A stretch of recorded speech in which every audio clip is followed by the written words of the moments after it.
So we already talked about the Epworth Sleepiness Scale and how sleep deprived you may or may not be.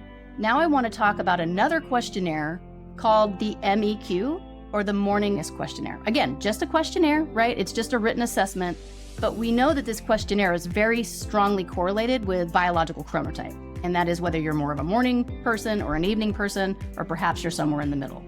So I want you to take a few minutes, fill this out. This is a little bit longer, but trust me, it's worth it. Once you're done, tally up the score, sum it all together, and then meet me back here and we'll discuss what the score means.